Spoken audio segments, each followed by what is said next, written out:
And we are live. Good morning to everyone. This is another episode of our boot camp, our men's boot camp. And boot camp simply means because of others' testimonies, Christ answered my prayers. This is a men's ministry that has gone virtual since the pandemic. We feel the importance or see the importance of making sure that there's male mentorship, even on a virtual platform. We think it's still important. Today, we'll be talking about different issues that we deal with as men, as well as boys. So if you're looking at us today, again, welcome to Galilee's Men's Ministry Boot Camp. And this is our virtual boot camp where we mentor not just boys, but this is mentorship and conversation for men as well. And we want to learn from each other's testimony. So this is a transparent platform where we talk about male issues and also the challenges of living out those issues and doing it God's way. Again, my name is Brian Wilson. I'm the pastor here at Galilee Baptist Church in Shreveport. Before we start, please like and share our broadcast. Please like and share our broadcast. Good morning to everyone. I'm going to introduce Brother Stephen Grant, a deacon at our church, as well as one of our leaders of men's boot camp and the principal at Green Oaks High School. And so I want to turn it over to him at this time, and from there he will begin to formulate the conversation and introduce our special guest on this morning. Go ahead, Brother Grant. All right. Well, good morning to everyone out there. I want to welcome back those who joined us the last time we did our series. Today we have an outstanding panel, two men who are very intricate in our community and deal with a lot of different things, a lot of areas today. I'm going to allow them to introduce themselves. I know them. Some of you may know them and some of you who may not. I know I got some friends back in South Carolina who have already chimed in that they're viewing right now. So I'm going to go ahead and start with Minister Tyron Lacey. Would you go ahead and introduce yourself? Good morning, everybody. My name is Tyron Lacey. I'm a minister here in Shreveport, Louisiana, and also a principal of Cattle Virtual Academy, which is an online high school here in the district. It's my pleasure to be here today and to shed some light on a few things, and hopefully someone can be helped by my insight, and I look forward to it. All right, Brian. My name is Ryan Williams. I'm the Chief Executive Officer of C-Links Behavior Management, alumnus of Grambling State University and Green Oaks High School. So Mr. Grant and myself have a lot in common. One of my ultimate goals in life is to always aspire to inspire others and to live in my purpose. And that purpose has been to help young people, help guide them, help lead them, and give them a better vision of what they can be. Not what they currently are, but what they can be. And that's big inside of our community, and that's big inside of our culture as African-American men. So that's what my goal has always been. That's who I am. And anybody that knows me knows that I'm a true testament to that. So thank you. All right. And we want to thank these guys for taking time out of their busy schedules to come on. Today's topic, just like all our topics in the past, really deal with men. And when we say men, we're talking about young boys as young as ages 8 or 11, all the way up to those who are on the other side of it all, talking about all senior citizen men. But we all have a connection. We all have a responsibility to really support and encourage and help each other grow. And this is so impactful for us because we're talking about impacting not just simply our families, but communities. And if you look at communities that are in turmoil, one of the big things that you'll notice is that the men in those areas that are in turmoil are themselves in turmoil. And that's what we're seeing. So that's what we're addressing. So today's topic, we're really talking about mental health. And we're going to kind of talk about a number of different things. And that's why I wanted to bring Ryan in as, because of the area that he works for and what he provides for the community. And then also Minister Lacey, because he's actually seen some of these things and he can speak on that level there. And so the first topic today when we talk about mental health is I want to talk about signs and symptoms because we see that and oftentimes these things are mischaracterized. And we're talking about young boys in particular, and we see it in men, but when we talk about young boys, want to talk about how these signs and what these symptoms are oftentimes interpreted as. We look at it and we see it as someone who is labeled. Kids get labeled at an early age, all because because we're seeing the signs and we're seeing the symptoms. Now, why do I say symptoms? Because just like a cold, we treat symptoms, and yet people still have adverse effects from a cold. And that's what we're talking about. So I'm going to open it up. Either one of you guys can lead it. Let's talk about signs and symptoms that we see that are often mischaracterized or mislabeled, and oftentimes overlooked, and with our young boys and people in general. So I'll open Well, up. I'll start with you, Ryan. of course. So, and I'm happy that we're talking about that this morning because it's something I deal with on a daily basis. And one of the things that we're learning and what we're seeing is that a lot of our young Black boys are either undiagnosed or misdiagnosed. So that's the first thing that we have to address. And when we talk about undiagnosed, that means that there is something that's happening that no one is treating for a long period of time. And when they're not treating that for a long period of time, then what happens is other things start to take place. It's kind of if you thought about an automobile. If you don't do anything to your brakes, you mess up your rotors. You mess up your rotors, then you mess up everything else under it. Stuff just slowly starts breaking down over a period of time. And then we talk about it misdiagnosed, meaning that we're saying that it's one problem when it's actually another problem. That's because we hadn't gotten to the proper source of what the issue may be. But before we go to the undiagnosed and misdiagnosis, you're going to see some signs, and you're going to see some symptoms. And those are the things that need to be addressed properly first. And that's where an assessment comes in. So assessments are very important. So when I physically assess you and I look at you and I can see something is wrong with you, so I want to look at the bottom of your feet to the top of your head to see what's going on. So some of the early signs that we see in young boys is that they begin to shut down. Right. And they have this period of time where they shut down and they don't want to talk, or they don't want to communicate, or they don't want to do the things that they used to enjoy. And you see your young boy turning into something, and you may be working too much or doing something. You may not actually notice the signs right away.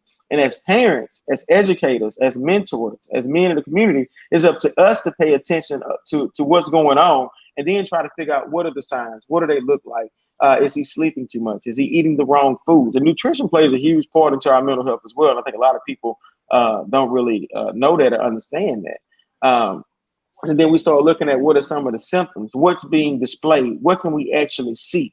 How is that person actually feeling? And knowing what questions to ask and how to interject yourself in a situation without seeming like you're prying or seeming like you may be doing too much, or you're invading your child's space or privacy.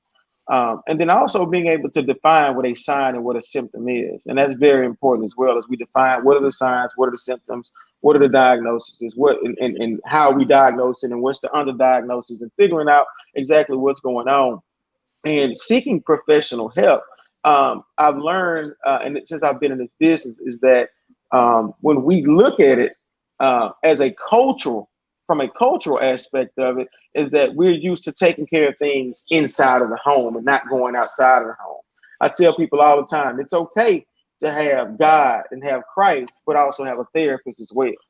There's no such thing as too much help when it pertains to our mental health and our mental stability. A strong mind is the strongest thing that you can possess, especially when we're dealing with our young boys and we're dealing inside the community. So when we talk about those signs and those symptoms, there's certain things that we want to look at. The first step that I advise our parents to do if they're noticing some changes in their child is to get a professional assessment. So once you finish that professional assessment, you can get some professional help. Okay. Yeah, now Tyron, I know from you're working in the school system. So let's talk about that. Signs and symptoms that we see.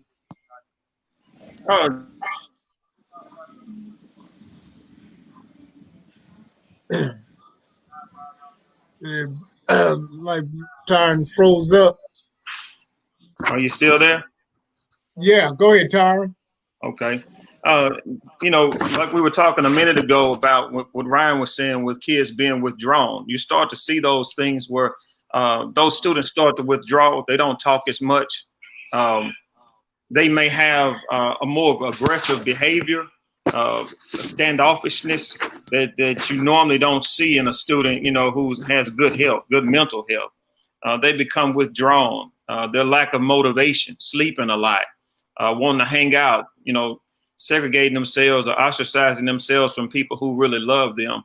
All those things that you see happening. If you see those things happening, that's a sign to start looking a little bit deeper, especially if your child doesn't normally exhibit those characteristics of behavior. And I think a lot of it, when I'm at school, I see a lot of kids change. You may see a student that first year come in, they're happy, and they're all just a good kid coming from middle school. They get to high school, and all of a sudden, they become this withdrawn student who lacks motivation, doesn't want to come to school. The grades start dropping. That's another thing. You see those grades start to drop. Their lack of interest in things that they used to want to do. That's a telltale sign that something's going on with that kid. If they were into sports or they were in clubs and they were a very popular kid, and all of a sudden, all that falls off, that's a sign something's going on with that kid, and so we have to look a little bit deeper. From the cultural side of things, sometimes students can get lost in the shuffle just because of the cultural side of things. If the school in which they attend, the teachers, the administrators, or whoever are not familiar with the culture, a lot of things can be confusing to the teachers or the administrators, and they could think something's going on that's not going on. We often look at it as bad behavior, or that kid is bad, or he's just dumb, or he can't do. But really, those kids are dealing with a lot more than just the academic side of things when they come into that school. We've had to feed children before we can actually give them the academics. We've had to deal with the social emotional side of students before we can deal with that kid. We have students sometimes who won't even get out of the car when they get to school. We have to go out there and, have to talk them off the ledge just to get them into the school. And then once we get them in there, we have to isolate this kid for a while just to get them back into the normal setting of what we're dealing with in school. But there's a lot of different situations that go on in our schools that parents don't really see when they're at home. If they look a little bit deeper, they'll see that there's a lot more going with our kids than just the normal things. Mental health is just as important as exercise. It's just as much as eating healthy. All those things that make a person healthy, the mental side of things is just as important as the physical side of things. I encourage everyone to look a little bit deeper. And I often say this, and parents out there, those of you who are parents, whether you're a single mother, if you're a dual family, whatever it may be, grandmom, we got a lot of kids being raised by grandparents and so forth. Young boys in particular, girls too also, but young boys in particular, I always say when they get between 12 and 16, there are what you call a turn in their lives. This is that critical part of their lives in which they are really starting to develop who they are, who they want to be, how they want to be perceived, and that is such a critical time. And so for us, that is the time in which they're coming into. They're in middle school and they're about on the verge of high school, and it is during that time that I oftentimes see where parents who have been struggling with their children, who have been misdiagnosing them all these years, start to give up. And what I mean start to give up is mean they put everything on the school to have to deal with this kid, and the school is only dealing with this child at a minimum of 8 hours a day. And then if you want to break that down, they're transitioning throughout the day to different subjects, and they're transitioning into different environments.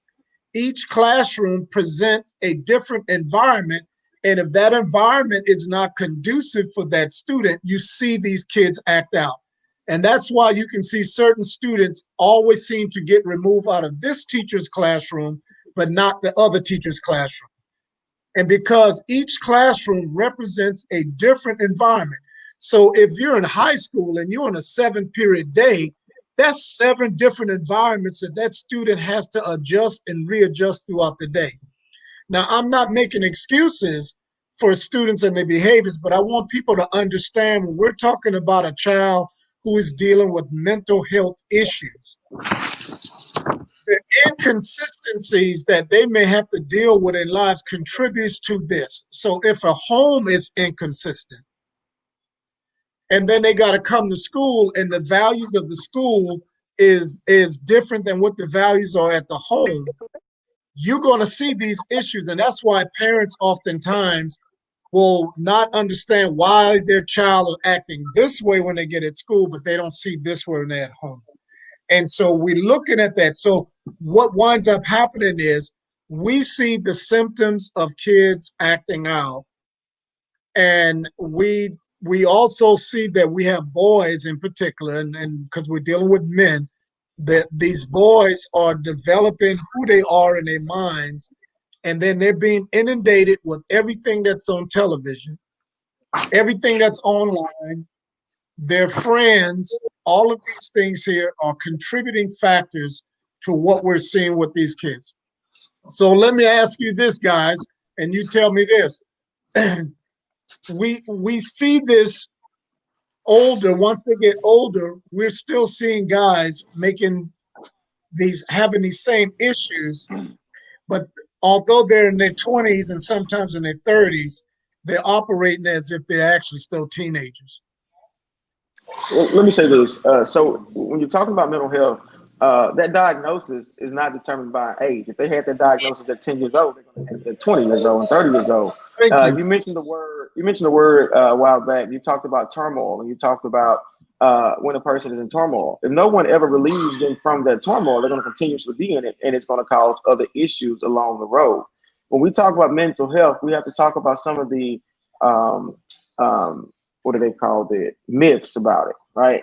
So when we talk about mental health inside of our communities, a lot of people want to say, just say, well, oh, he's crazy or this and that. But I want to talk about the small things about mental health. There are more people who are suffering from anxiety, depression, and stress than they are who are the ones that are suffering from bipolar issues or schizophrenia and things of that sort. So you talk about things on a lower level. There's 7.4 million children from the ages of 3 to 17 that are dealing with anxiety in America. Let me break down what anxiety may look like, because a lot of people don't really understand the levels of anxiety. That's social media anxiety that may be happening, that may be going on. Go ahead.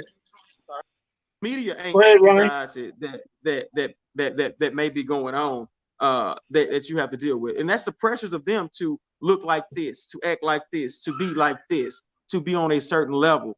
And if their parents are not in a position to help them be on that level, then they're going to have those issues and those problems, and that's turmoil. I don't want to get out the car and go to school because I didn't do my math homework, but my mother works late and she comes in the morning at 6 and takes us to school, and my older brother didn't help me because he was trying to do his. These are the things that we're dealing with inside the community. And then we talk about depression.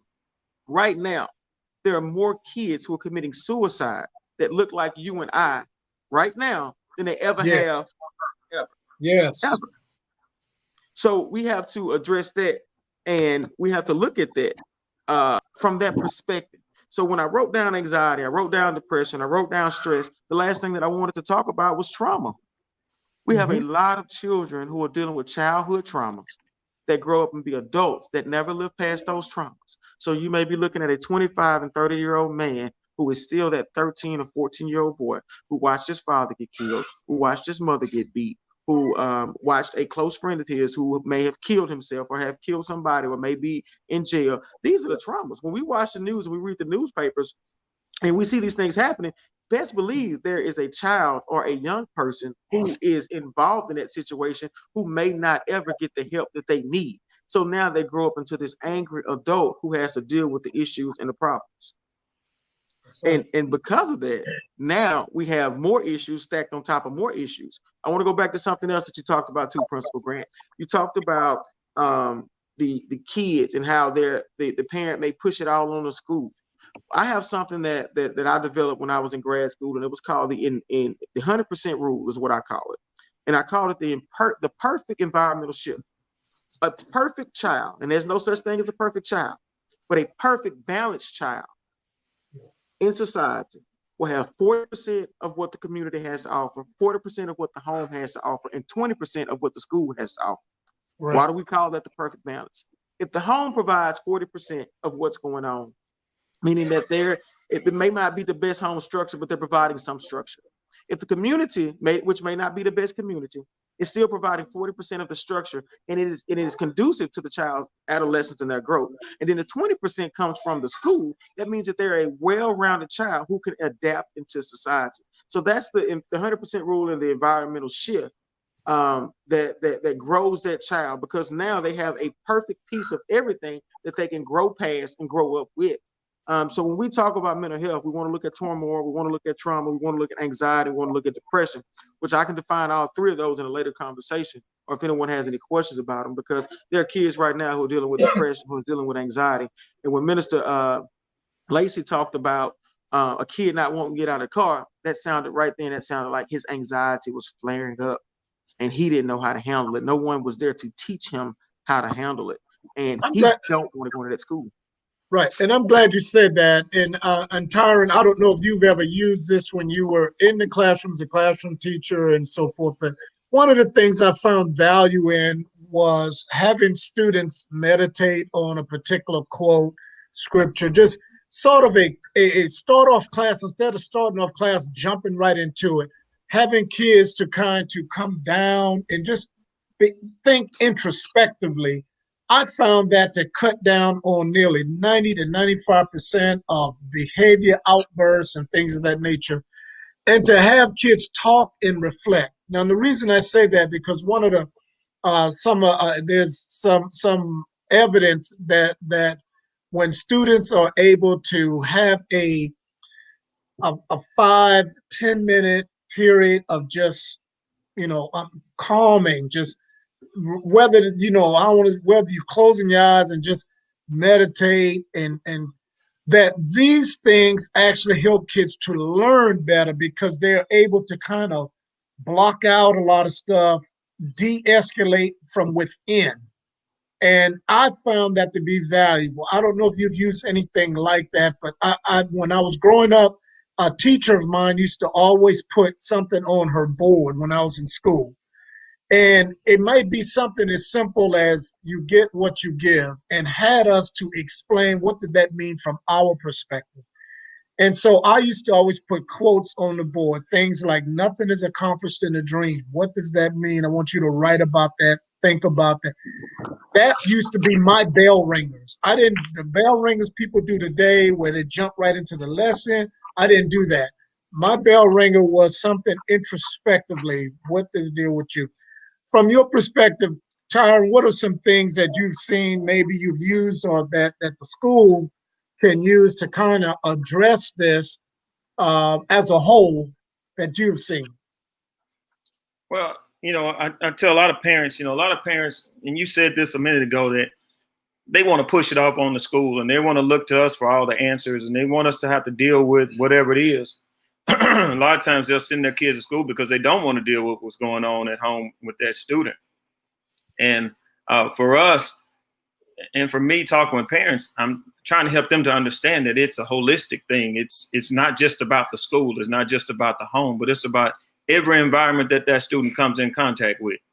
Helping that parent to understand that they should know their student better than we know them. So whatever it is that motivates them, use it as a tool to help that kid mentally. Reward systems, trying to help them to understand that there's value in, what you're doing, and reward that student with those things.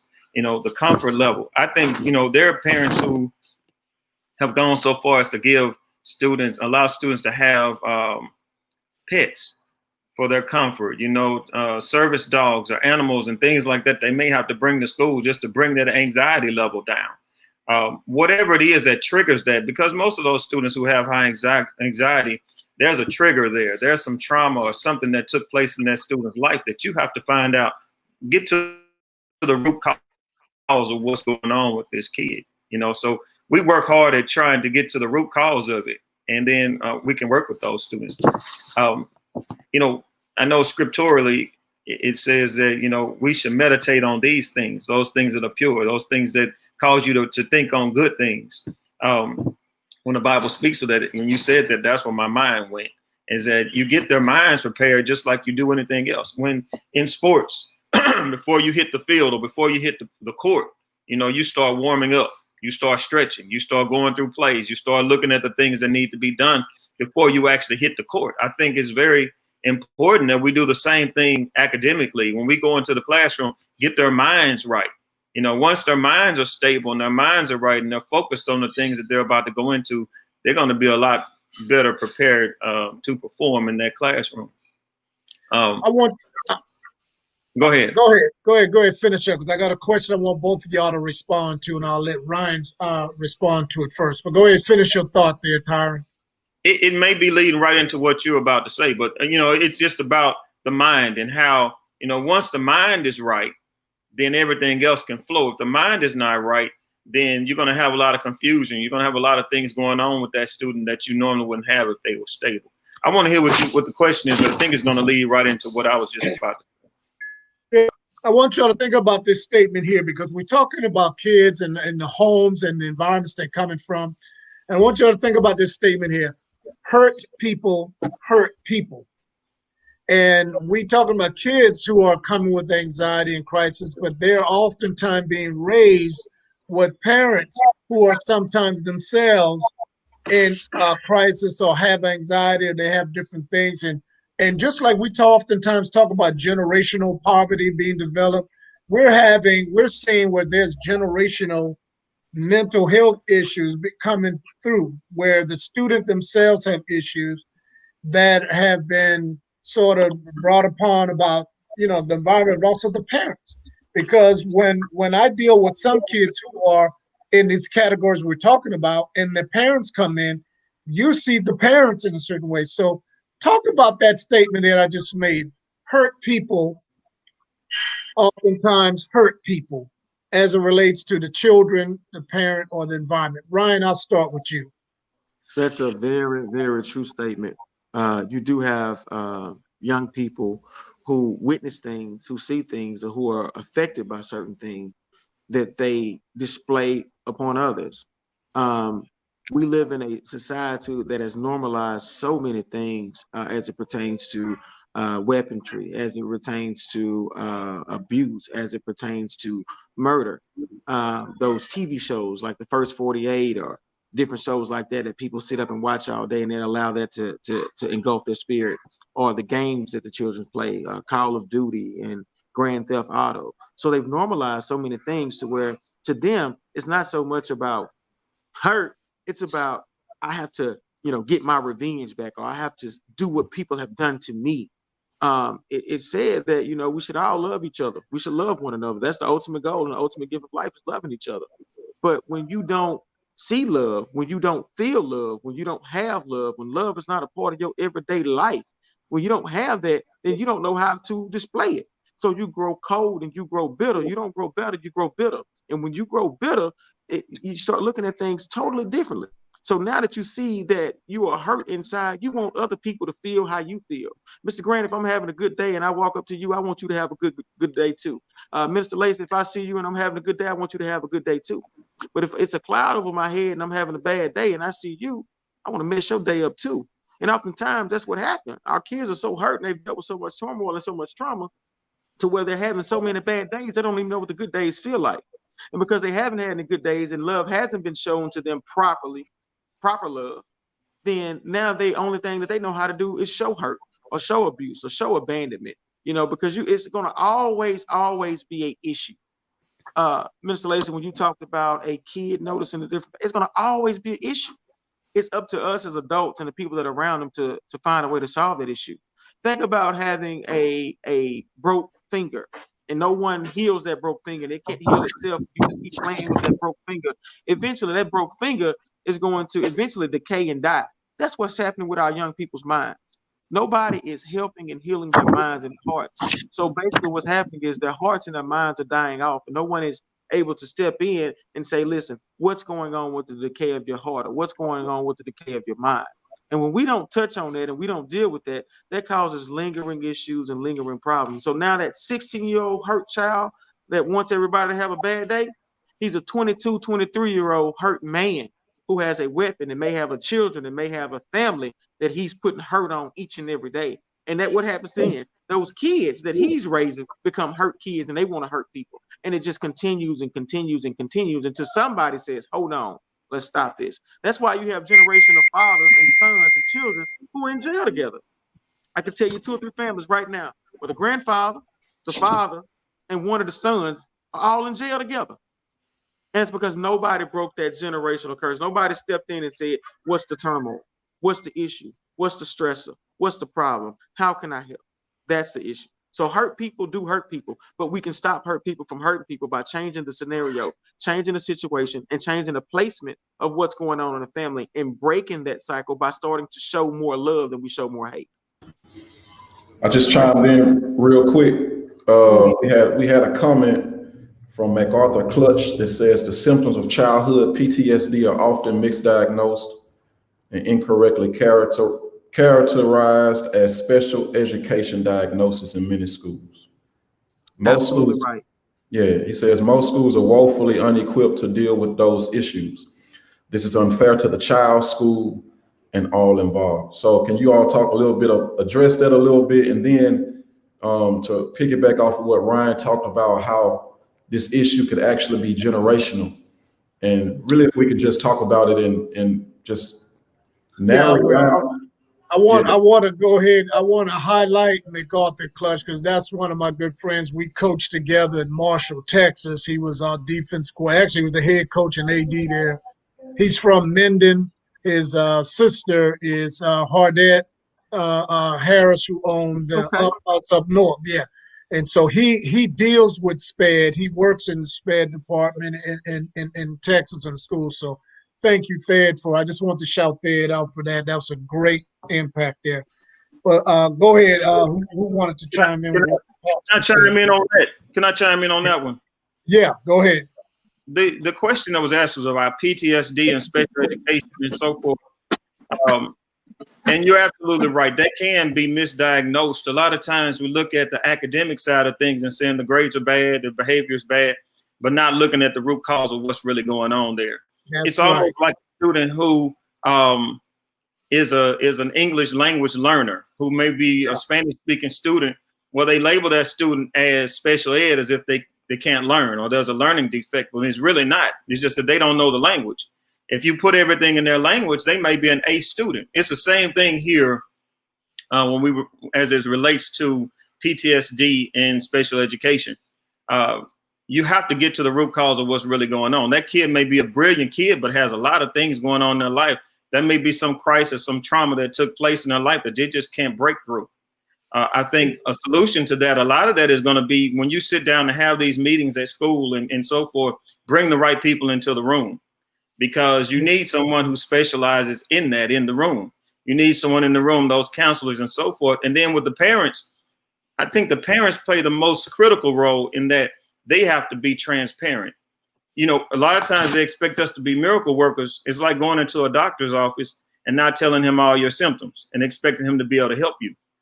A lot of times parents will not share those things with you that are necessary in order to help their child. If we knew that child was raped when they were a little kid, that's important, that we understand that that's what was going on there with that kid. If they witnessed their father being murdered on the streets or they lost this or lost that, we need to know that. If we know that going in, now we know how to properly assist that student with what they need. But too many times in the African-American community, we view the mental health care system as a sign of weakness. If we get help or we say that our kid has this or has that and they get labeled, we feel like we're weaker than the next family. So we set that aside and say, okay, that's a negative stereotype. We don't want to be a part of that. It makes us look unstable. And a lot of that comes with attitudes of rejection. People don't want to be around you because they think maybe you're different, you're crazy, or there's something going on in that family, So we kind of back away from that and we lean more towards the spiritual side of things most of the time. We look towards the church or we look to the pastor for guidance and so forth. But a lot of times the that comes from a lack of trust in the medical system and the way we have things set up. You know, even when they get the mental health care and so forth, we're not getting it the way we really need to get it, because it was always set up for another persuasion, another type of people. You know, when it comes to us, we have to look at the cultural side of things as well as just the mental side. It has to be set up for our culture and the way our people believe and the thoughts that we have. And, you know, all those things have to be set up in order for our kids to really get the kind of help they need, you know. It's something you just said, and we're seeing that right before our eyes on television. A lot of times when we're seeing two people of color, but just in general, being shot and killed and murdered, a lot of these people are displaying evidence that they are in a crisis, a mental health crisis, and our law enforcement are not trained, and nor are they even putting money to train them to kind of come on the scene and see those signs. And we're seeing people being accosted and shot and killed right before our eyes, all because they're in a crisis. Well, these are the same things that oftentimes happen in school, and there are not a lot of measures to deal with it. And there, as you said, I have a number of parents are either embarrassed or unwilling to acknowledge the fact that I need to share all of this with the school. Here's what's going on. Even if they say that I don't know, Mr. Grant, I don't really know how to address it. Even if I refer them to agencies such as Ryan's or others, oftentimes they are too embarrassed to want to take that help. Yeah, that transparency is so important. I mean, a lot of times we could have helped a student much more if we had gotten the information up front than having to deal with it after the fact. You know, to be proactive, you know, is very important. And when we just don't know the information until it gets to a head and it's too late, and then this student is expelled or this student is going through some serious trauma where they can't even come to school anymore, when we could have dealt with it, you know, a lot sooner. So. Okay, I want to segue into this here, Ryan. You can still make your point on that. I want to segue because it's probably going to add to it, because the next segment I want to talk about is then necessarily how should we address and respond. And I'm talking about in the roles of parents. How should the parents respond and address these things? And the schools. How should the schools do? Because sometimes I think the schools can just depend on it, you know, really cause it to be more detrimental. And sometimes, you know, the school, sometimes our hands get a little locked on certain things that come to play. But how should the parents in the schools address or respond to these things? I want to go back just a little bit if I can. Yes, when we go talk right about ahead. PTSD, by me being a veteran myself and seeing men that I've served with, and I've seen war firsthand, and men that I've served with war within themselves. And we got to think about what PTSD is. You know, it's a post-traumatic stress disorder, and it's easily defined. When we think about PTSD, the first thing we think about is war, right? So it's a war with a person within themselves, but it's a series of events that they've witnessed or that they've seen that has led them to this point.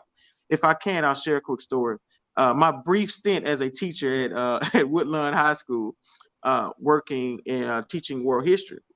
And Mr. Grant, I did some of the things that you did. I wanted to create an environment that was much different from the average teaching environment, but also be able to educate them, because I knew I was dealing with a different demographic of young people. At the time, the area that the school was in was actually one of the worst neighborhoods in the city of Shreveport when it came to crime and violence. And that's all they saw and that's all they knew. So I wanted to provide something different. There was this one particular young lady in my class who literally gave me trouble, every time. Hold on, son. Okay, son. Give me 1 second, okay? I will. I'm sorry, y'all. This is my little boy. Give me a second, Zeus, okay? So this one particular young lady who was in my classroom, she would literally give me trouble all day, every day. When she walked in the class and she walked by me, she would just, this and just completely go off. So one day, or maybe about a few weeks after that, she walked by me. She didn't have any issues and she didn't have any problems. And I noticed that. And I thought about to myself, what was different? So I had a conversation with her. And basically what she told me is that she had been molested when she was a young girl. And the guy that molested her wore the same kind of cologne that I wore. So every time she smelled that cologne, it was a trigger to her.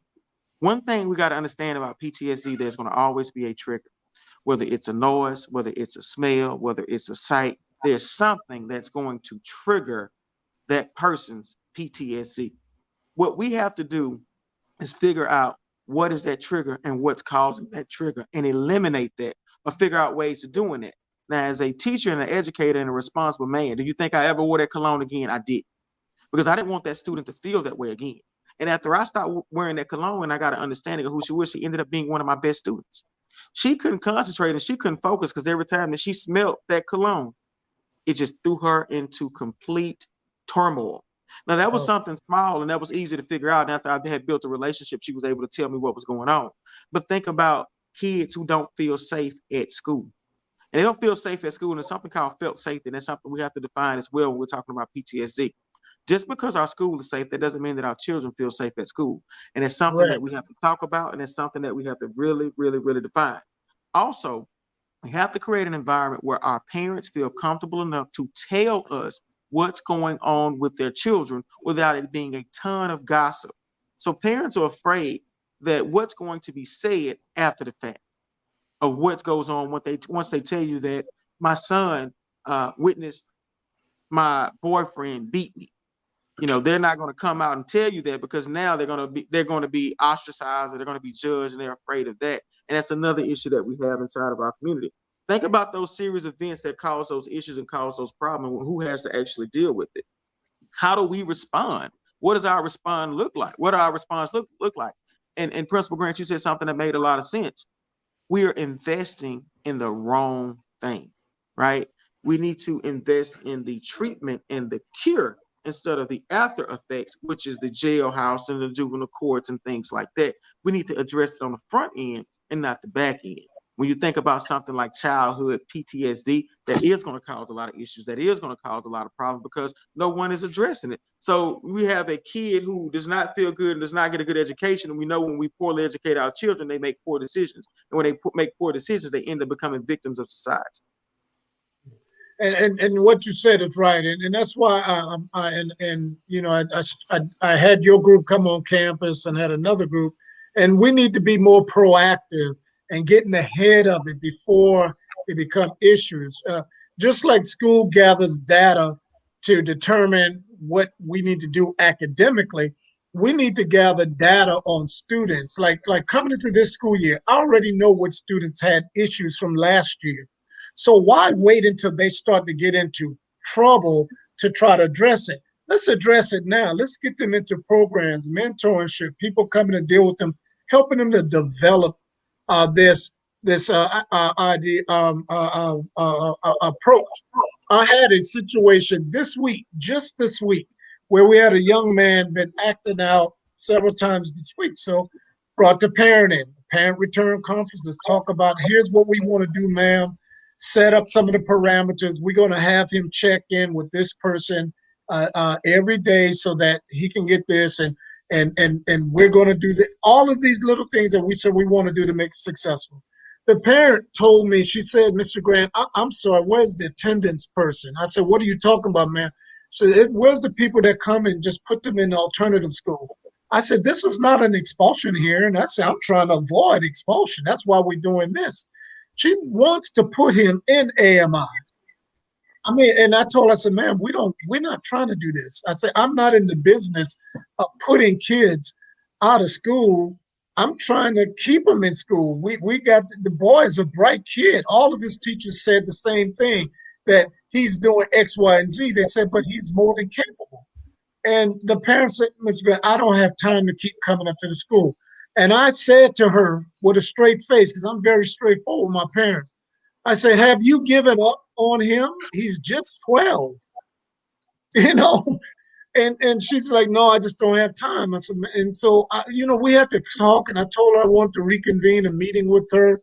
I'm going to talk to her on the phone with her, but this is what we're seeing, where I said earlier that our parents need assistance, because I can imagine if she is able to be that comfortable relegating him away from the school, what those conversations might be like at home with her and him.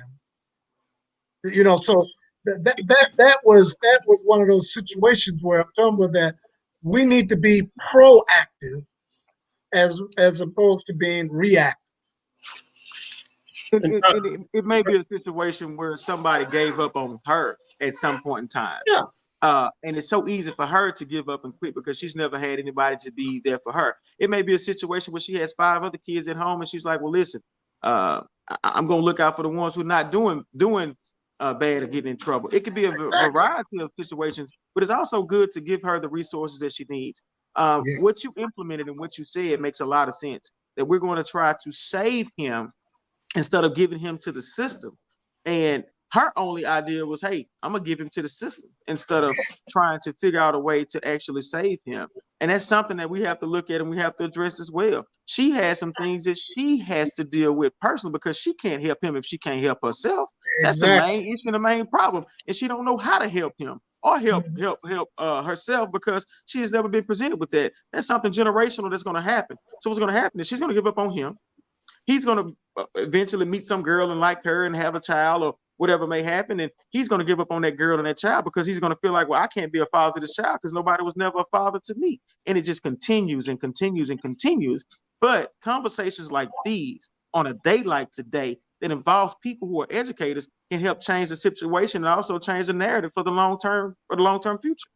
That's what I was going to chime in and say real quick, and you can talk about that 2 minutes to Lacey is about. As we were talking, I was thinking about how important it is that they have a support system in their parents, whether that's just whomever it is, right? Because if this child is operating in this way, but that's a learned behavior or behavior that they've experienced and that has become a norm in their household, then they're really just embodying what they have seen. So it does become this generational. So I just really just talk about how important it is for us as parents to get ourselves together if we're trying to get our children together. Pastor Wilson, can I touch on something real quick? And I know Mr. Grant is going to say something about this. There's a young man who was on his campus last year who was a great athlete, star athlete, actually got a scholarship to go play ball at Louisiana Tech University. But this young man's father had a stroke, and his father had been very active in his life. And his father had a stroke and was unable to be a father to him like he was prior to. And we noticed some changes in this young man. And the coach had told me what was going on. And I had watched this kid grow up. His dad and my brother are good friends. And I got this kid's number. And me and him had been conversing. Matter of fact, Mr. Grant, he called me the other day, about 3 weeks ago. He took his first flight on a road trip. Was and he petrified. Was scared and nervous. And I said, get you some headphones, get you some gum. And what happens is, and that's something small, but he was comfortable enough to text me about his first flight because he can't text his father.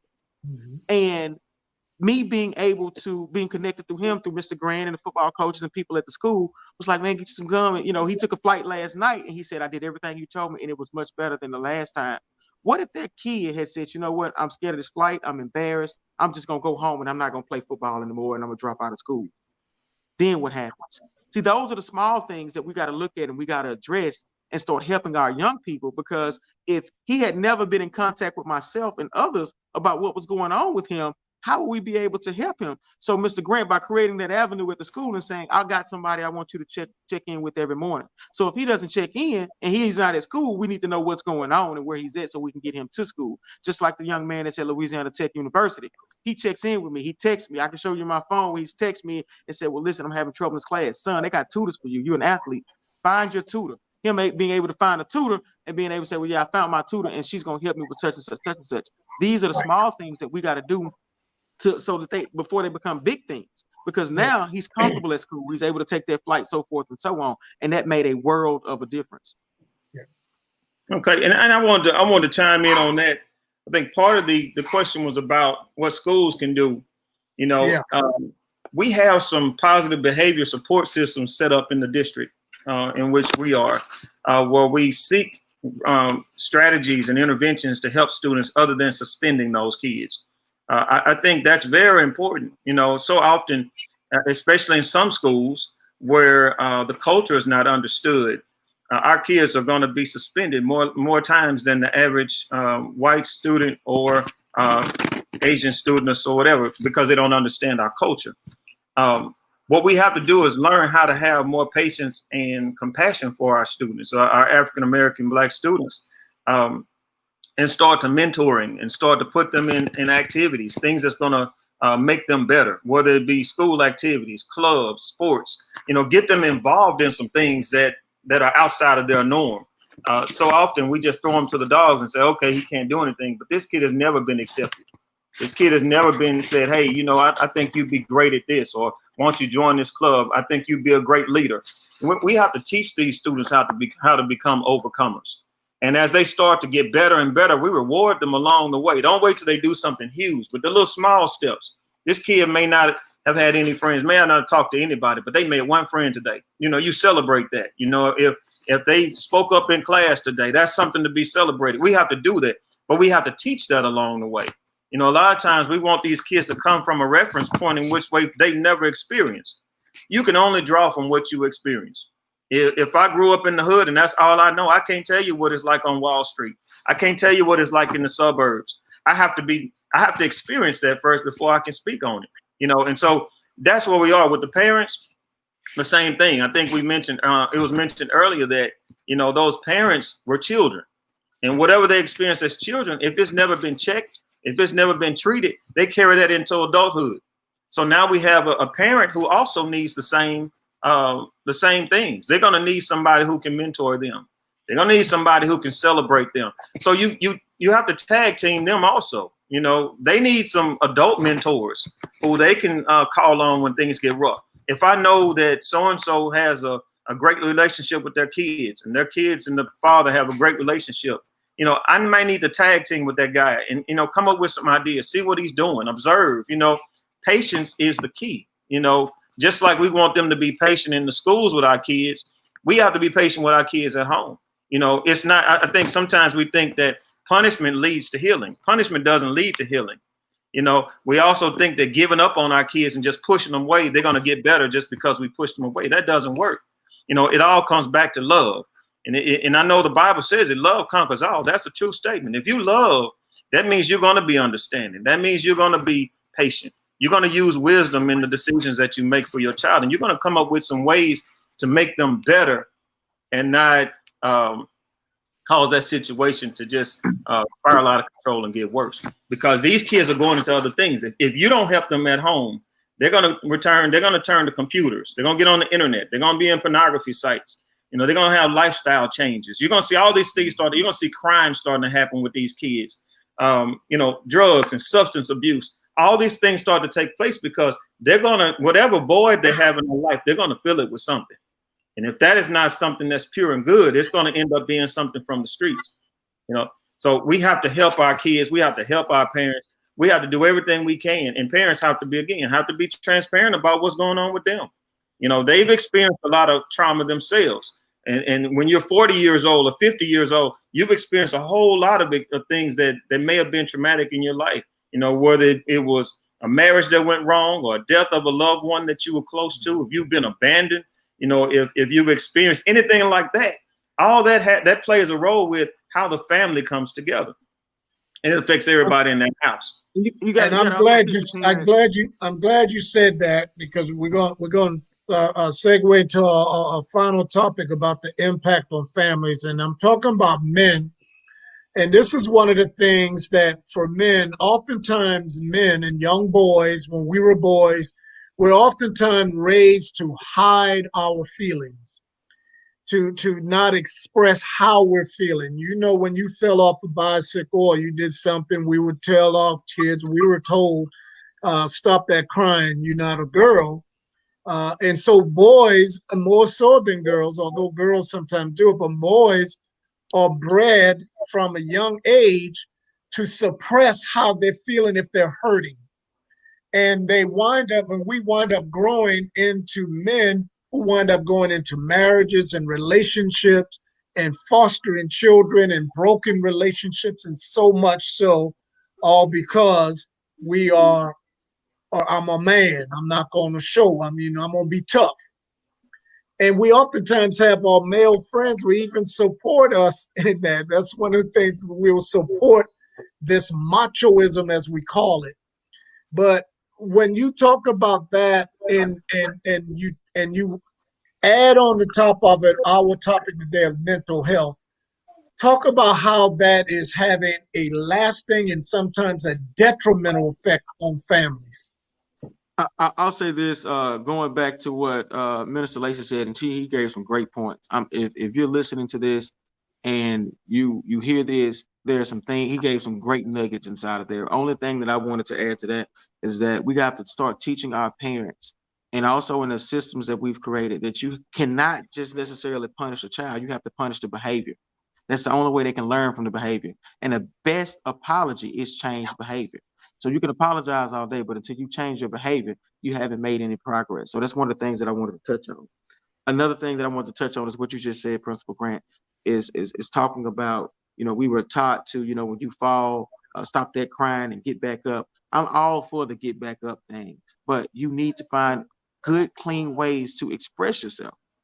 One of the things I tell people all the time is that I became a better man and a better person when I became a better communicator. When I was able to communicate my feelings versus actually finding other ways to communicate my feelings, whether it would be with having fist fights or whether it would be getting angry or losing my temper. When I learned how to communicate and say, you know what, Principal Grant, I'm upset with you and I'm upset with what you did.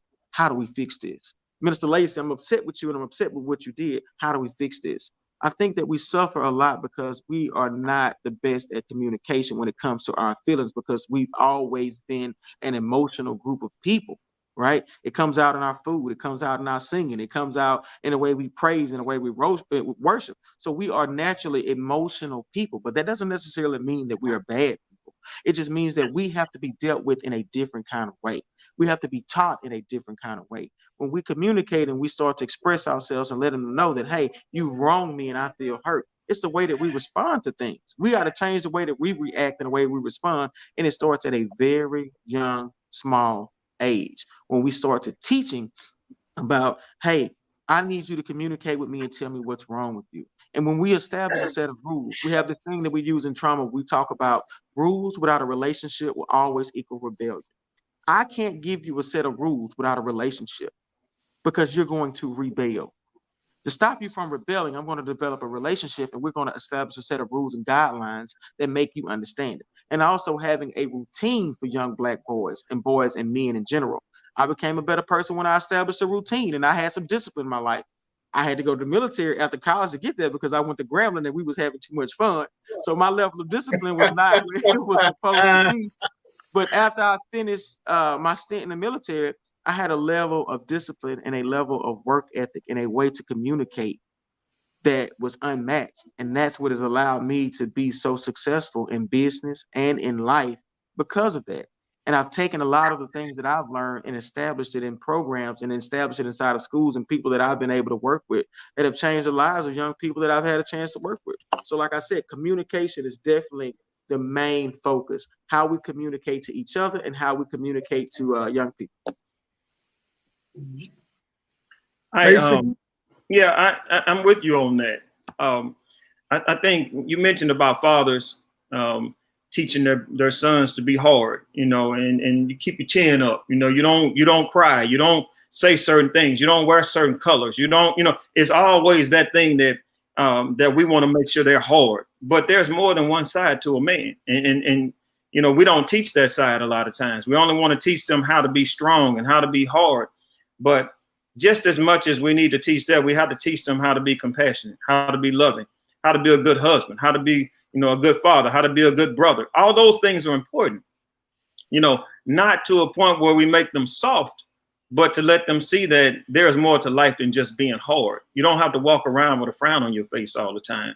You don't have to sag your pants and look like you're ready to fight at all times, and I know a lot of times coming from the streets, a lot of those kids, that's what they know. That's their survival mechanism. And they, but when they get back into an area of safety, they don't have to continue that. They don't have to keep that up. It's okay to come home and give your mom a hug. It's okay to tell your brother or your sister you love them, but a lot of that comes from what they see at home. If if the kids never see daddy hug mama, never tell her he love her, never buy her flowers, he doesn't treat her the way she should be treated, then they don't have a reference place to pull from. All they know is when daddy come home, whatever he say better be done or somebody gonna get hit. You know, if that's the way they see it, that's gonna be what goes on into the rest of their life. You know, That's right. Because every pot has to be filled. If you don't fill every pot, there's a pot for love, there's a pot for being strong, there's a pot for discipline, there's a pot for everything. Any of those pots that don't get filled, it's going to polarize to one side. And that's what's happening with us. Everything is polarizing to that side of being hard and strong and don't take any mess off anybody and be ready for whatever. You know, but we have to show that love. So when I come home, I hug my boys. I got 2 boys, they're teenage boys, but I hug my boys. I tell them I love them. You know, I talk to them about positive things, you know, and I let them see me have a date with my wife. Last night we had a date on the patio last night, candlelight and everything. I let them come out there and see it. Y'all come take some pictures of mom and dad. I want them to understand that there's more to the African-American family than just what they hear and see on TV. You know, we're not what they say we are. We're more than that. And we're a beautiful community. We're great people. And I want them to know that. I think a lot of times the trauma and the anxiety and all that comes from not knowing who they are. You know, the Bible says, you know, that our people are destroyed for the lack of knowledge. If we don't understand, if we don't have the knowledge and the understanding, which a lot of that's going to come from the home. It's not going to come from a book. When you come home, this is what you see. This is reality to you. And so we have to communicate. Brother Williams said something about communication. That is the key. If you can't communicate, then there's a problem in that home. And any problem you look back on, if you look in that home, usually it's a lack of communication. Yeah, you know what? And one of the things that I find it necessary is to help my children navigate being hurt. We talk about that, especially with my son. When you get your heart broken by a girl, how do you navigate that? Somebody said something to talk about you. How do you navigate that? Jesus says what defiles a man is not what goes into a man, but what comes out. In other words, the things that has happened to us over our lives, that what people say about us, what is done to us, what we've experienced, those are the things those do not define who we are. We are defined by how we respond to these things. And so that's why it's important for us as men to teach our children, one, crying is good. But what are you going to do about it? And I remember an example when my daughter was having a tough time in college and these grades, and she's crying and she's dejected. And I came home and I could have said, well, look, you got to do X, Y, and Z. I don't care about all that. No, I hugged her, let her cry. And I say, honey, I understand you're crying. I said, but now I need you to start thinking about what's going to be your plan of action. And so that's what we have to help our children understand, because of the decisions that they make when they are in a crisis is the decisions that's going to have the more lasting impact. And so when we're talking about raising children, and we're talking about dealing with mental health, that is the kicker right there. And these kids have got to develop, and the schools and parents have to help them develop what is my reaction to this. Sometimes kids get quiet and don't want to say anything. Men, we do that. A lot of times men are trying to figure out what we want to do, so we don't talk. So the first time our significant others ask us a question, you all right? What's going on? First thing we say is, no, I'm fine. When in fact, we're trying to figure it out and we don't know what to do. Well, we have to make sure that we express and we teach our children those types of techniques of how do we handle stress, because who you really are as a person comes out when you're stressed. So if a person has a mental issue or mental, and sometimes the degree of it all, you might say it's a defect, something just don't quite work. A lot of that comes from what they've experienced growing up, and they don't have solutions. So they respond in the way that is A, they're most comfortable responding to, or B, the one that they have done over and over again and has gotten attention. And it's sort of like babies when they're younger, because they cannot articulate their words, crying gets your attention and they'll fall out. And if those are allowed, as Ryan said, if those behaviors are allowed to continue, that child will be 20 years old, and you will see grown men, the first time they have a situation, a confrontation, they wilding out. And the first thing they want to do is get hit, because being loud and boisterous and threatening has gotten them attention.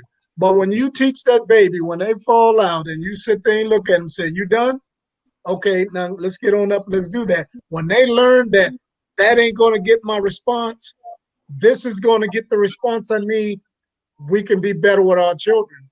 And so what we have to make sure when we're talking about this to our kids in our homes, and when I say kids, a lot of times I'm talking about all my kids. You know, I look at all my kids at Green Oaks. They're my children. As a matter of fact, when I walk down the hallway, when I'm talking to them, I refer to them as my brothers and my sisters. They'll tell you. I say, "How's it going, brother?"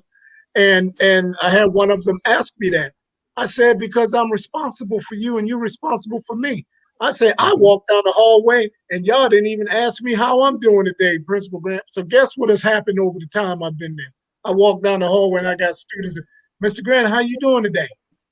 That is how we do that. We have to teach people how to properly check on one another, see how we're doing. Yeah, I'm the principal, but I have days I don't feel good. And my kids are starting to respond to that and will even say that to me. So what we have to do is make sure that students understand how they respond to situations, good, bad, or indifferent, defines who they are as a person. And not one bad episode, but just simply how they respond to that. And I'm glad you say that, because the impact on the families are huge. I mean, huge. I've talked about this in the past when I was shaving one day when my son was about 6 or 7 years old. And he asked me a question. He said, "Daddy, people always say I look just like you. I always wondered, do you look like your daddy?" I broke down crying, man, because I thought, well, not knowing my father, never meet my father, not knowing who he is, didn't really matter to me. But I saw in that response that I had, it still impacted me in a way. But I'm glad that I was able to just talk to him about how I felt about that, and so that he could see. And so that's what we have to be able to do: teach people how do I respond in situations. Brother Grant, Yeah. I was listening to you, and you were talking about suppressing feelings. You know, suppressed feelings, a lot of times when we say, you know, and you said it better than anybody probably could. When someone asks a man how's he feeling or what's going on, or, you know, your wife come in and say, "What's wrong with you?" First thing we say is nothing. I'm good, I'm fine. When really we know there's a lot going on up there. Yes. But it's just like a pressure cooker. You know, the more and more you let that pressure build up, you're waiting on the crisis to happen. Something's going to explode, you know. And I mean, she may come into the kitchen and put a spoon in the sink, and then you blow up on her because you never did let go. You never did release what was really going on in your mind. You know, That's everybody here needs somebody who they can talk to. Mm-hmm. That's correct. You know, we as men, we're fixers. We want to fix everything. If we can't fix it, it bothers us because we should be able to fix the problem. If you are any man with substance, you feel like you should be able to fix that problem. But we fail to realize there are some things we cannot fix. There are some things we have to work ourselves through communication, and we're going to need some help with some of that. A lot of times we don't ask our wives for help with things that we need help with because we feel like as men, we should be able to handle that. When really, we should have tapped into some of the things that she probably could have helped me with some of that if I had just talked about it. You know, our kids, they need someone they can trust. And when you look at the trauma and the anxiety and all this, everything goes back to trust. If those kids don't trust you, they're not going to share anything with you. No more than if somebody let you down along the way, you're not going to trust them with that. Yeah, you're absolutely right. They need a place they can go to. That place of trust is what they need. And they need somebody who can be honest with them. You know, when those kids come into my office, there's some things that they share with me that I keep to myself. It's nothing that could harm anybody or nothing like that, but it's just something that they're dealing with that they just need to release. And I say, okay, that's between me and you. As long as it doesn't get to a point where it's going to harm you or harm somebody else, or it's something I need to tell your parents, I'm going to tell them. But right now, this is between me and you. If they know they can trust you, they're going to come. They're going to come see you. They're going to talk to you. They're going to share something. Even with my own kids. My son came to me the other day and he said, "Daddy," he said, "I love you." I said, "Man, that feels good to hear that." He said, "No, I really want to tell you that because, you know, it feels good to know I have somebody I can talk to about the things that's on my heart. And, you know, that meant a lot. I didn't realize he was really paying attention to that, you know, but now I understand he needed somebody to talk to about these little issues that he got going on. And we so often will push those things away that we seem like a small things to our kids, but they're huge to them. You know, and we just blow it. Oh, that ain't nothing. Boy, you'll get over that. I've been through that. But you need to sit down and listen, because that's something that's building. Again, it's being unchecked. It's not being dealt with. Now that kid starts to look to something else for help, and they start getting on the internet. They start talking to people who are not going to speak from a point of wisdom, but going to talk from a point of the streets or from a worldly perspective. So all of this comes back to communication. We got to be able to communicate with these kids, and we have to find a way to get them to trust us. They're not going to trust us if they think every time we say something to them, we're going to holler at them. Every time they say something to us, we're going to beat them down. We're going to, you know, push them off or condemn them. We need to be able to have patience and stop and listen. Say, hey, look, son, you know, let's talk about this. Here's a way you can deal with this. So this is what I did. A lot of times we've gone through things that we're not willing to share. Be transparent with your kids. If you've been through that, talk to them about it. Tell them how you got through it. It's nothing like having somebody who's been through something and overcame it. They've come out of it to shed some light on how you need to deal with a situation. So, I mean, that's just. I commend you both. I'm glad you said that. We're going to segue to getting ready to close up, or we always want to end. I want both of you just take time and just express to parents or people out there what are some things that they can start to do to either identify you know, issues within the men in their family or just people in their family that have issues with mental health, where maybe some help that they can get, or things that they can do to kind of address that. I'll start with you, Ryan. First thing I would advise is to remove all your fears. Take away all your fears. The fears you have about what may happen or anything like that. Remove your fears and the negativities and the myths out of your mind. And the second thing I want that person to do is I want them to admit what may be going on or what they think may be going on. And then I want them to seek professional help. Think about what resources are available. There's so many resources that are available.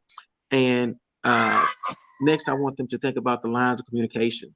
And I want them to open the lines of communications between themselves and what they may see what's going on, and learn how to address things properly. Getting past your own issues and your own stigmas will allow you to help other people through their own problems and their own stigmas, and will allow you to advance not just in your life, but also in their lives. What people have to understand is that, you know, we are something to somebody at some point in time, and we got to take that role seriously. I was just about to say how I commend both of you for even, you know, taking this stance as high school principals and the amount of lives that you're responsible for on a daily basis, and also understanding that our kids need avenues to express themselves. Mr. Grant, when you invited us on your campus earlier this year, and we created those groups for those kids to actually come in and be able to have someone to talk to. I think it was last year when we had the conversation. You told me in November that you had a student whose parent had died right before Thanksgiving break or during Thanksgiving break, and that kid came back to school, and you wanted some resources for that kid right then and right there. You didn't want to have to hop on the phone and call somebody. You wanted to have some people right there that could deal with that right then and right there. And that's very commendable. And we need more people like that, because we need to bring the trust back between the community, the parents, and the school, and create that 100% rule where we know what the perfect balance is, and that the kids are getting that perfect balance and they're able to express themselves. So I want them to relinquish their fears. I want them to admit what's going on. And then I want them to also be a part of the solution, because we can't create a proper plan without having the proper people in place. And having the proper people in place for the proper plan will always ensure success each and every time. And making sure that the parents are part of our goal, and making sure to get them the help and the resources that they need. They're having issues and they're having problems. Thank you for allowing me to be a part of this today. This was very fulfilling. And when I do things like this, it's very fulfilling, because what it does is it allows me to stay on top of my game. It allows me to be able to move forward in my mission of helping and serving the community. So I'm very grateful for that. And I hope that anyone who heard my voice today, if you don't take away nothing, take away the fact that love is going to always be the most powerful thing that you possess. And it's up to you to choose when, where, and how you give it. And if you give it more often than you don't, then I promise you that you'll make this world a better place than it was in the moment you left it. Tyra?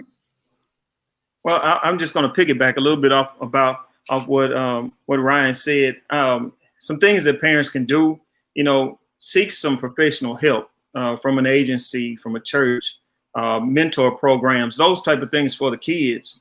To be more transparent communicators, to be more observant in your house. Sometimes we get so caught up in work and the things that we're doing for our own lives that we neglect the fact that we have kids, and we have to look deeper into what they're doing. A simple communication every day. Sit down, have dinner with them at the table. Find out what's going on in their lives, during the day, even if just rolling in the car. Ask them what's going on, how things are going. Become more in tune with what's going on with your kids. Again, with professional help, don't just get professional help for the kids, but get professional help for the whole family.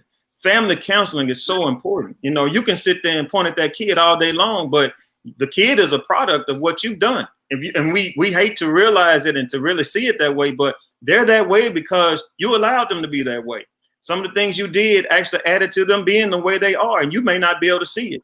So you get family help because you need somebody who can step in who's unbiased, somebody who's not going to look at it from their own perspective, but they're going to look at it from everybody's perspective and put it together and say, okay, he's this way because you did this, you're this way because they did that. And then you can start to look at how to become a healed family. The Bible says that that the weapons of our warfare is not carnal, but we're actually dealing with spiritual warfare here in a lot of cases too. So, get with the church, get with somebody who's sound. Pastor Wilson is a great pastor. There's others out there who you can come to that can talk to you from a pastoral perspective about the spirit and why things are happening the way they are. Get with the church. They can hook you up with some mentors and people who are doing well, people who can really help you. The Bible says that if you take the man out the house, you take the whole house. That's because everything trickles down from the head. If you get the head right, everything else starts to work out for that family. So that's my time with you. My whole mission in my job at school and my job at church and whatever is about ministry and seeing people get better, being a change agent for the things of this world that are just not right. And so I pray to God that there's something that we share with you all today that will make your lives better, that will help you in any kind of way with your kids and even with yourself. And I just want to say God bless you and keep you. That's my prayer. And I want to read this as we get this, and this is sort of what I'm saying to all parents, all school leaders, anyone out there. When you're dealing with someone that you believe is exhibiting symptoms or signs of mental health issues, anxiety, whatever it may be. But this comes actually from the Bible, and I'm saying let's not react like this. In the sense, this was in Mark chapter 5, verse 1 through 20. Jesus came across a man demon possessed, and it said when Jesus got out of the boat, a man with an impure spirit came from the tombs to meet him. Said this man lived in the tombs, and no one could bind him anymore, not even with a chain, for he had often been chained hand and foot, but he tore the chains apart and broke the irons on his foot. No one was strong enough to subdue him. Night and day among the tombs and the hills, he would cry out and cut himself with stones. And when Jesus, from a distance, the man ran and fell on his knees in front of him, and he shouted at the top of his voice. And this was actually the demons shouting, "What do you want with me?" But my point is that to everyone out there in our communities, we cannot look to chain people and put them away and marginalize them as being crazy, insane, and so forth. And because what we're seeing is people are cutting themselves, they're damaging themselves, they're injuring themselves because they have an issue that needs to be addressed. So reach out to many facilities that can help address these needs. Reach out to your school counselors, your principals, and so forth. Reach out to your church. Reach out to organizations that are there. Let's tear away this veil of shame or or ignorance that we just don't want to deal with it, so that we can really help address these things, because it is having a huge impact on our communities. I want to thank Ryan Williams for coming on. Ryan, give them the name and location of your Seedlinks again, because I know you got a new location from the Grimmett Drive. Unmute yourself. You got to unmute yourself, Ryan. First and foremost, we can be found on the internet at seedlinks.net, that's seedlinks.net. We can also be found on Facebook and Instagram under the name of Seedlinks. Also, we're located at 1533 Marshall Street, Shreveport, Louisiana. We just opened a brand new facility down there. And what I call it is, I call it a one-stop shop, meaning that we have 4 psychiatrists on staff. We have 5 nurses. We have about 6 LPCs that are in-house. And then we just signed a contract with Genoa Healthcare to put a pharmacy inside of the building. So when you leave there, you're leaving there in complete health with what you need in order to move forward. We offer parenting classes. We have a training center upstairs in the building. So I've created something to where when you walk through those doors, whatever issues and problems you were having before you walked in, we want to try to take care of as many as we can when you walk out the door. And one of the reasons why we did that, Pastor Wilson, Mr. Grant, and Minister Lacey, is that the reason we did that is because we were tired of sending people out to get other services, not knowing if they really got those services, meaning the medication that they needed or the parenting classes. We do everything in one specific locations. And that was one of my dreams, to always have that go on, even with the trauma-informed therapy and everything that we have. We want people to come in and feel a sense of care, love, and teaching them how to take care of themselves and strengthen themselves. So we're at 1533 Marshall Street in Shreveport, Louisiana, and we'll be more than happy to service and help anyone inside of our community.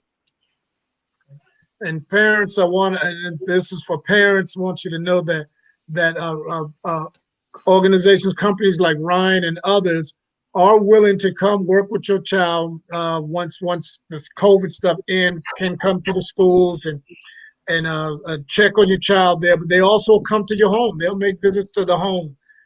Please do not sit and think that this is just for someone who is crazy. This ain't about crazy. The crazy is those that see an issue but don't address it. And so we want you to really understand what we're trying to do here. Once again, Minister Lacey, Tyron Lacey, one of the most dynamic principals in Caddo Parish Schools, heading up what is really the future of education with the virtual school. Does so much behind the scenes. Y'all just don't know. He just sometimes don't run his school. He assists principals all over the district with their E2020 platforms. He's assisted me. So thank you guys, man. I cannot think of 2 better guys to come and help discuss this situation this morning. Pastor, we'll turn it back over to you so you can close us out. And thank you guys for being here.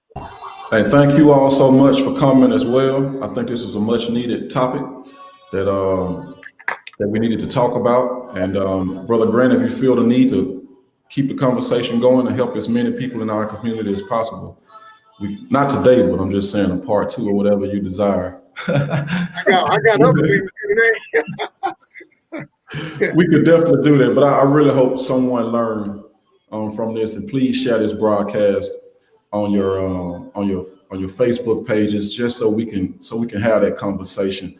Ryan, does your facilities, does it only serve children? No, we serve children. We serve children. We serve adults. Man, it's like this, man. God has given me a helping heart. And because he's given me such a helping heart, man, I don't turn anybody away that comes to my door. If we can't help you, I promise you, I'll sit there and find somebody that can help you. And my whole staff has the same mentality. Stevie Grant happens to work for us. And that's why when he was telling the story, I know the kind of person she is. And she's been an asset to our company. And not just her, but everybody that works there, man. I have over 100 employees. And like I tell them all the time, man, you don't work for me, we work together, because the problems that we have in the community is going to take everybody to solve them. And I'm just that kind of leader inside of my organization, man. I get to go to work each and every day and do the best job on earth, man. And I'm so excited. And Pastor Wilson, we had class together, so you know how my We heart is, did. you know how my ambition is, Yep. and you know me firsthand. So you already know, how I'm working each and every day and what I'm trying to do inside of this city and this community. And I came to Shreveport and I came home on purpose to do this work. And I'm going to continue to do this work until God calls me home. Thank you, man. You inspired me to finish what I started with at Tech, brother. So I'm gonna Keep follow through rolling, with keep that, rolling. man. Yeah, man. I'm gonna follow through with that. Thank you all so much again. Pastor Thank Wilson, you. Go ahead. you mind if I just put a little plug in real quick? Please, sir. Okay.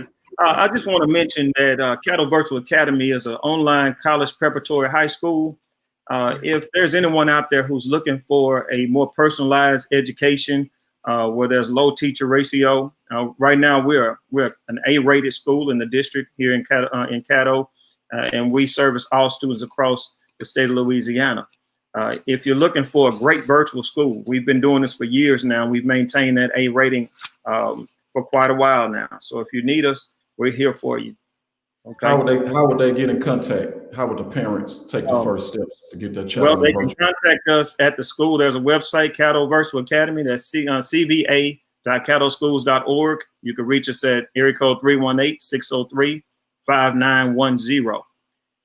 For anyone who's needing virtual learning. I know some of the schools are not able to do some of the things that we're able to do. And if you need our help and assistance, we're willing to step in and take care of that.